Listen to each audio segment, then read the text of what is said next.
listening to the Agent Survival Guide podcast, a podcast for today's insurance agents. Informing, educating, empowering, improving the way you do business in an industry that's anything but static. In today's episode, while it might look like baby birds leave the nest depending on only their instinct to fly, their parents, in fact, slowly teach them to become independent. Best Practices for Training Downline Agents, written by Isabel Vitale. Now, your downline agents are not baby birds.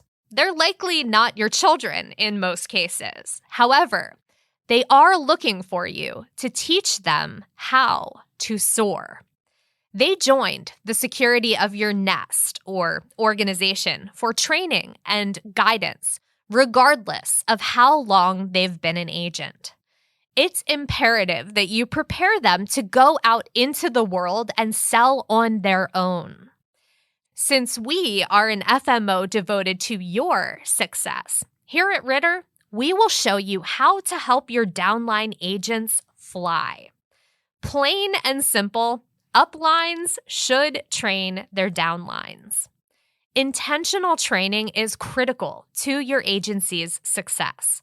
Research shows that companies with comprehensive training programs have a 218% higher income per employee than companies without formalized training. And the benefits don't stop there. Companies who go that extra mile enjoy a 24% higher profit margin. Employees are also more likely to be engaged in their work and stick around longer. Ideally, you create a formalized training plan before you start recruiting downlines, but it's never too late to make one. Your recruits, whether they're new or experienced, will appreciate and thrive under your intentional leadership. Everyone has a different learning style and teaching style, so we've compiled a list of training best practices that will appeal to different personas. Adapt these suggestions to fit you and your downline's needs. It's important to provide your agents with accessible resources. Think back to some other jobs you've had. On your first day, you likely had lots of things to read or online trainings to complete. Perhaps you received a packet of handouts with important information, like a map of the building or who to reach out to if your computer breaks. Resources like these lay a foundation of knowledge for your recruits. Sure, they may not retain every point they read, but providing access to useful information will mean greater self-sufficiency for your agents in the future. You can start by assembling a training packet for your agents. Put together a virtual or physical packet of any information you would like your agents to read or watch during their onboarding. You could include only information to read or make the packet a multimedia experience. You could include only information to read or make the packet a multimedia experience. Consider including a new agent training outline, checklist, and timeline. Information about products offered, information about required or recommended certifications, trainings, or continuing education for health and life agents. Links to specific blog articles, ebooks, videos, or podcasts where they can learn more. A getting to know you questionnaire, a copy of the sales meeting schedule, contractor tax basics, options for health insurance, retirement, and other typical benefits if the agent is a contractor. Make sure you include these last 2 points if you bring your agents in as 1099 contractors. Newer agents may not know the ins and outs of how to approach contractor taxes. Putting together the materials for this packet will help you clearly define training pathways. Those agents who thrive with structure and learn by reading will appreciate such a thorough compilation. Even those who don't need such structure or learn more by doing will appreciate having this packet as a resource. It's a win-win situation. Another step to take: build an agent resource library. When you first became an agent, what resources did you turn to when you had a question? Consider curating an agent resource library, not only for your agent's use, but for your own as well. This library, which takes the training packet idea and broadens it, could be entirely digital or a combination of digital and physical resources. Some useful materials to include: insurance selling basics, like an explanation of hierarchies and levels, a list of book recommendations, carriers represented and their contact information, compliance checklists, links to online resources, including ebooks, guides, videos, and podcasts, professional organizations to join, development opportunities, contact information for recommended services like a tax professional, and also helpful to include answers to any big questions you've had over the years. This is a project that you may build up over time, and you may already have informally built up over your years. Although your agents might not read through the resources in this library as part of their onboarding, they will be a useful tool to refer back to in the long run.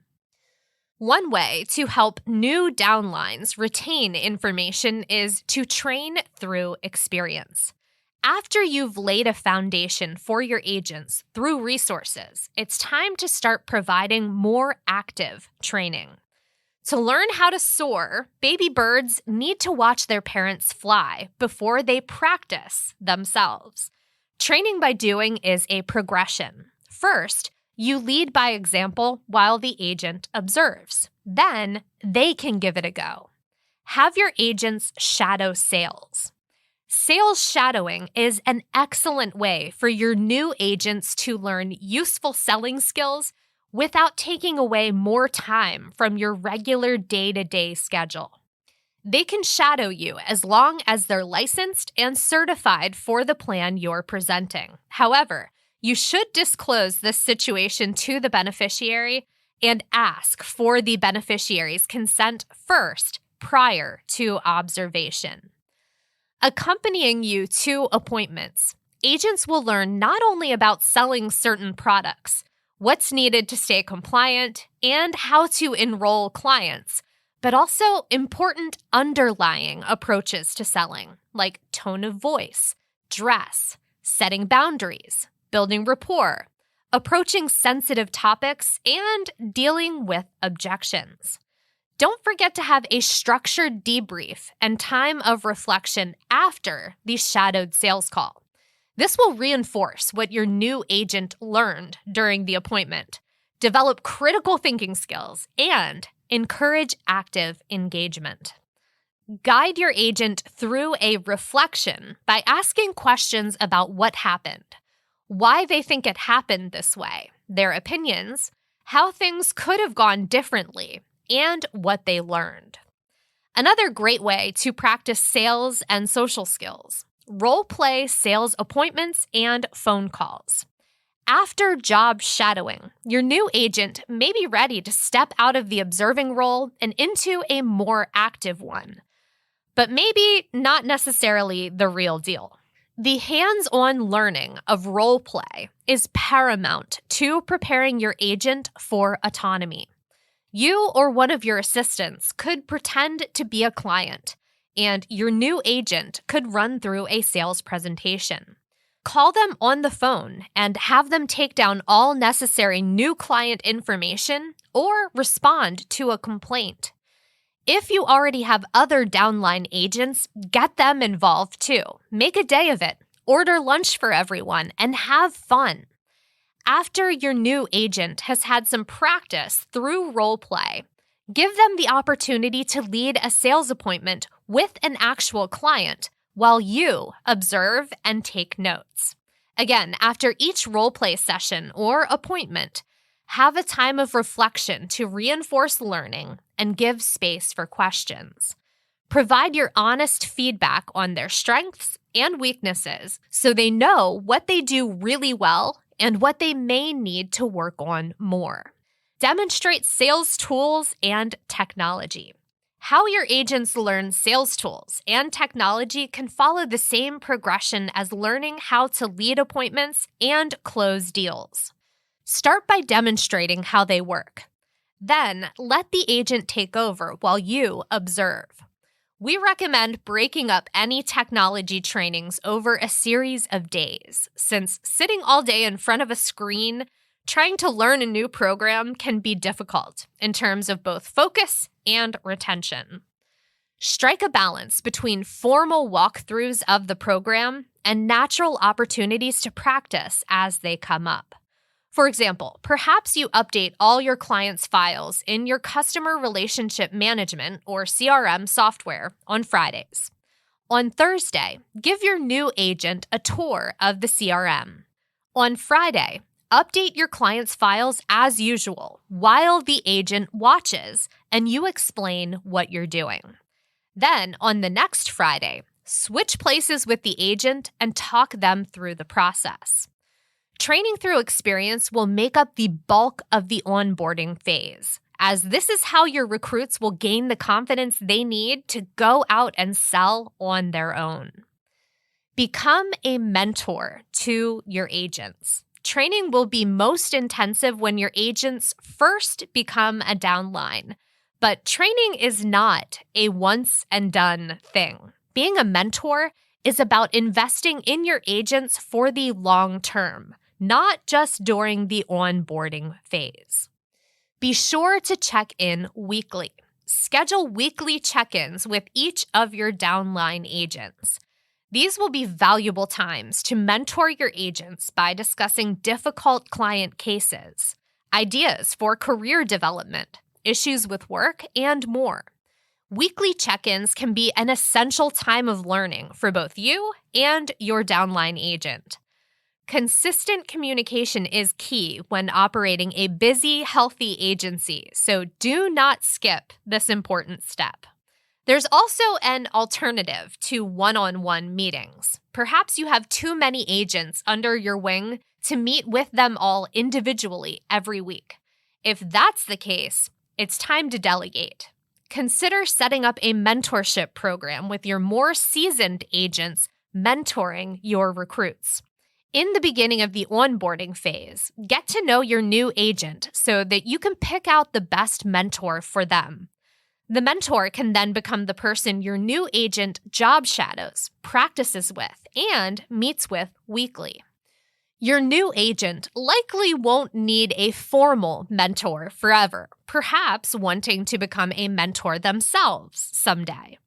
Then they can graduate to group check-ins. After your new agent is fully settled and no longer in need of a formal mentor, consider letting your mentee graduate and move to a group setup. Or perhaps the agent was already part of a group meeting from day one and simply stops meeting one-on-one with a mentor. You get to decide the structure and progression.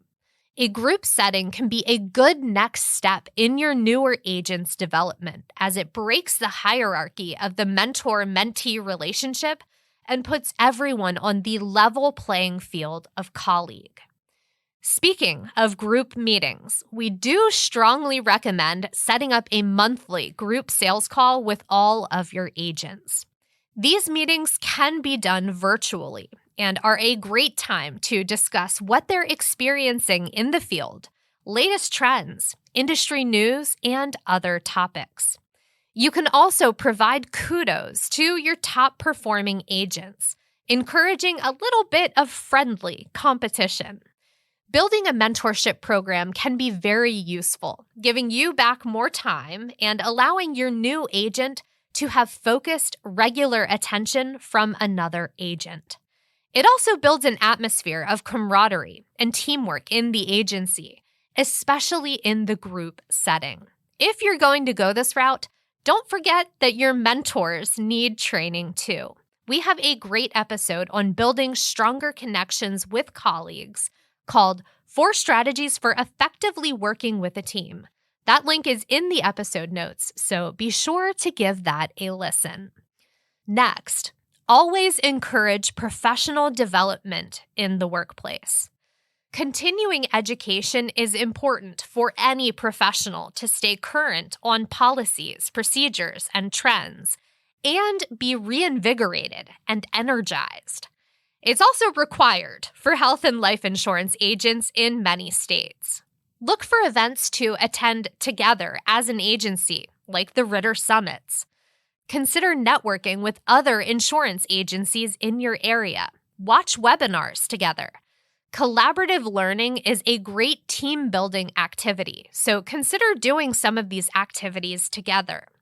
Let us show you how. Training new downline agents can seem overwhelming. There's a lot to do. The good news is that you don't have to be alone in your journey. Ritter Insurance Marketing has a dedicated agency team to help you set up your agency. We can help you lay the groundwork for success and give you the support you and your downlines need along the way. We also have a multitude of training resources at your disposal. As part of their training, consider putting your new agents through Night School, a self-guided learning experience for insurance agents. We also have our active Ritter blog, a growing collection of ebooks, this podcast, the Ritter Docs agency section, training webinars, events, and so much more. To help you expand your agency's reach, check out our free Developing an Agency ebook. Learn about recruiting agents, building your brand, and succession planning. You can find the link to that and our other resources mentioned in the notes. Your new agents are depending on you to soar. With these tips, you will be equipped to show them how. Lay the foundation with thorough resources. Build off of it with job demonstrations, practice, and mentorship, and then watch them fly. Every teacher has a teacher, and we are ready to help your agency flourish. Remember, registering with Ritter is free and will grant you access to even more of our tools like the Ritter platform. Register with us today using the link in the notes. Thank you so much for listening. We will see you next episode. The Agent Survival Guide podcast is a production of Ritter Insurance Marketing, an Integrity company. This episode was written by Isabel Vitale. Script adaptation by Tina Lamoureux. Recording and production by me, Sarah Ruppel. Podcast design by Urban Rivera. Artwork by Vivian Zhao. Rate and review our show on Apple or Spotify.